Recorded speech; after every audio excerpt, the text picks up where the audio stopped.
Secunderabad BRS అభ్యర్థి నివేదిత ఇంటి వద్ద 2 పడక గదుల ఇళ్ల బాధితులు ఆందోళనకు దిగారు.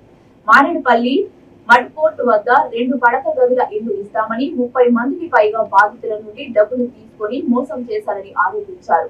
ఎమ్మెల్యే సాయన్న ఉన్న సమయంలోనే డబ్బులు ఇచ్చామని బాధితులు అన్నారు. డబ్బులు తిరిగి చెల్లించాలని డిమాండ్ చేశారు.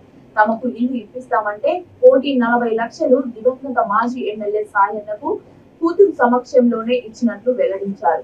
తమ డబ్బులు తమకు తిరిగి ఇవ్వాలని బాధితులు డిమాండ్ చేశారు.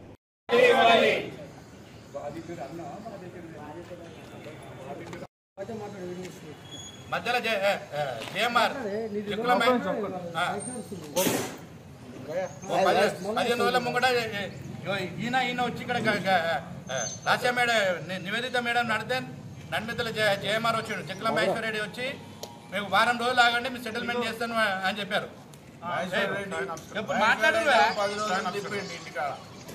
10 రోజులు మహేశ్వర్ రెడ్డి తిప్పిండు. తర్వాత చెప్పేసి నా దగ్గర డబ్బులు లేవు, మీరు ఆమెనే ఆడుకోపోర్రి, ఇక మాతో కాదు అని చెప్పి ఆయన ఇటు పంపించిండు. మహేశ్వర్ రెడ్డి ఏంది నాకు అర్థం కాదు. ఆయన ఎందుకు నన్మితలు వచ్చాడు? ఆయన ఏం పని చెప్పండి, ఆయనకి ఏం పని? మా డబ్బులు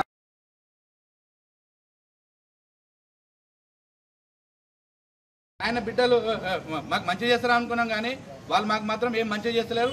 ఇంకా ఉల్టా మాకు పైసలేడికి ఇష్టమని చెప్తున్నారు. 1,46,00,000 రూపాయలు మొత్తం. అన్న 30 మంది దాకా ఉన్నారు అన్న. ఇవాళ ఇప్పుడు కొంచెం మంది వచ్చారు, ఇంకా వస్తున్నారు. ఆ పైసలు మొత్తం పైసలు మాకు కావాలన్నా. మా డిమాండ్ ఒకటే. పైసలు ఇచ్చినాము, అడుక్కునే విధానంతో అడుక్కుంటాం, కానీ డైరెక్ట్ గా మాట్లాడక ఇబ్బంది. డైరెక్ట్ గా మాట్లాడి మాకు ఏదన్నా ఒక సమాధానం చెప్తే బాగానే ఉంటది. మధ్యవర్తులు ఎట్లా ప్రవర్తిస్తున్నారంటే ఒక గంటలో ఫోన్ చేస్తుంటారు, అసలు ఫోనే ఎత్తారు. లేకపోతే మేము ఇప్పుడే వచ్చినాము, లేకపోతే లేము, అక్కడ ఎన్నో విధాలుగా ఇబ్బంది పెడుతున్నారు. ఫస్ట్ టైం అంటే సరే ఇంకా సాయన్న మీద అభిమానము, డబ్బులు ఎట్లు ఇచ్చినామో అట్లా అడుకుంటాంలే అనుకున్నాము. కానీ ఇక్కడ ఎవరైతే తీసుకుర్రో వాళ్ళే సమాధానం చెప్పకపోతే ఇంకెవరిని అడుగుతాము? అదైతే ఇబ్బందే ఉంది. మరి ఏదో ఎక్కడి వరకు దారి తీస్తుందో నాకైతే తెలియదు. ఇప్పుడు నేను ఇచ్చింది డబుల్ బెడ్. ఆయన బిడ్డలు మాకు మంచి చేస్తారా అనుకున్నాం, కానీ వాళ్ళు మాకు మాత్రం ఏం మంచిగా చేస్తలేరు. ఇంకా ఉల్టా మాకు పైసలేడికి ఇష్టమని చెప్తున్నారు. 1,46,00,000 రూపాయలు మొత్తం.